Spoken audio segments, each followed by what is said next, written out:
अस्सलाम वालेकुम दोस्तों वीरो की हाल चाल ने ठीक ठाक उम्मीद करते हैं सारे भरा खैरियत से होगे।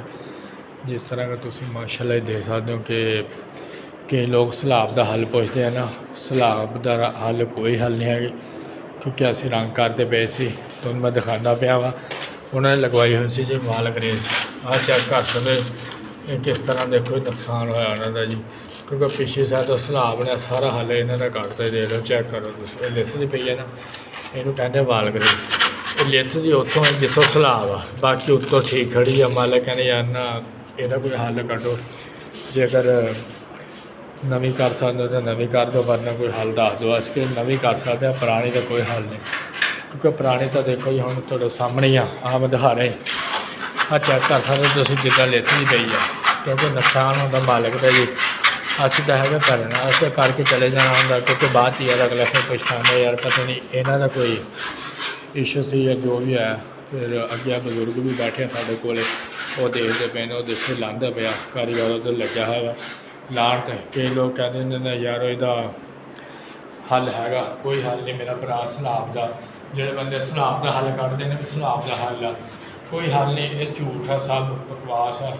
यदा हल है ही नहीं दुनिया से सैलाब का, क्योंकि कई कारीगर एक दो तो मैं वीडियो देखिया सी ना, वो कहते सैलाब का हल हैगा।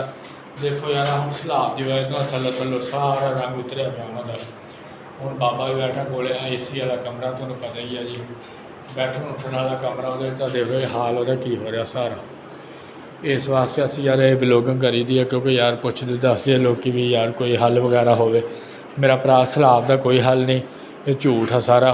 उत्तों दे लो तुम चेक कर सकते, उत्तों तो सारा सैट पिया वा, तो थल्लों आ जड़ा ये सारा हूँ असी ला देंगे, ला के असी दोबारा काम यदा करा।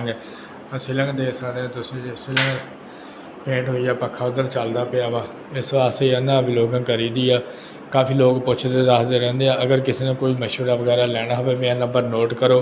पेंट करवाना हो अच्छे तो 0303 22 33 426 ये मेरा नंबर है जी। ये नंबर तुम नोट कर सकते हो, तो जो कुछ भी हो तो इंशाल्लाह भरावां सारा कुछ पेंट वगैरह हर चीज़ अच्छे तो अच्छा करके देवांगे। क्योंकि तुम देख सकते हो सैलाब का हल कोई हल आ देख सकते हो। तुम मैं दिखा रहा जी, आ देख लो कितना माशा लिथ ही गई है, देख लो ये असी आप उतार लिया क्योंकि फुल गई सी इस वजह तो बाकी यह है कि इंशाल्लाह जी अगले ब्लॉग वैसे तुम यूट्यूब मेरा चैनल है हाफिज़ नई ब्लॉग के नाम तो असी ब्लॉगिंग भी करते हैं, हर चीज़ कर क्योंकि तुम्हें पता ही है ये लहंदा पिया वा, ये ला के असी सारी अच्छी तरह करांगे। क्योंकि बाबा जी जड़ा है ना उत्तों ये सारी सैट खड़ी आ, तो जी अगे थले थले ये सारी ला देवांगे, ला के तो इंशाल्लाह दोबारा कर देवांगे। तो थले थले प्लस्तर भी असी करता वा, तो माशाल्लाह सही हो गया काम। हम पानी ना ला थलो थलो यार, फिर ये सैलाबा पै जाना। हाँ इस थोड़ा थोड़ा पानी ला, उत्तों पानी ला रहे थले, क्योंकि यार वो किता है कई लोग पुछते यार लहंदी कि यदा भी देख लो सौखा हल आ। हम पानी लगूगा, पानी लग गया तो दस ही लिथे जानी है। यदा कोई एडा तरीका नहीं लाने का, क्योंकि एक घर मैं गया ना वो इदा ही जानी कि पत्थर लगे हुए लाने वास्ते, ये पत्थर कोई नहीं लैंदी। इन्हें थोड़ा थोड़ा हल्का हल्का जहा पानी लाओ। दे लो AC वाली थां हाँ चेक कर सकते हो, जितों पानी चौक है ना थले सारा जानी कि नुकसान होया पाया। मालिक का बहुत नुकसान होता ही। आ वाल ग्रेस का एक पैकेट है जी, जोड़ा तकरीबन ये इत्थे लगूगा 4 12 पैकेट है। तो बाकी अल्लाह रखे खैर जी, इंशाल्लाह असीं अगले ब्लॉग में तुहानूं लाजमी शेयर करा करें। साडा यूट्यूब चैनल हाफिज़ नई ब्लॉग के नाम तो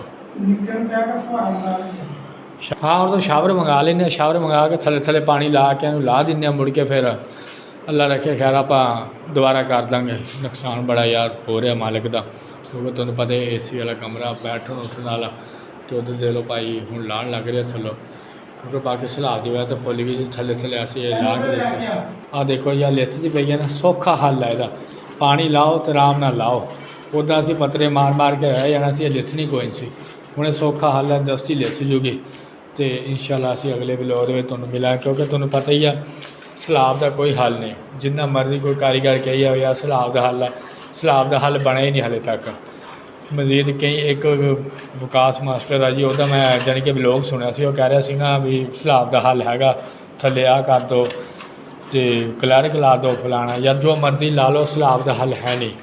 अगर सैलाब का हल है मेरे नंबर पर तुसीं राबता करके मेरे नाल लाजमी शेयर करनी है 030322333426 ये मेरा नंबर है नोट करो नोट करके मेरे नाल राबता करो लाजमी इंशाअल्लाह अस अगले ब्लॉग में लाजमी मिलेंगे वेलकम हो गए सारे भरावां।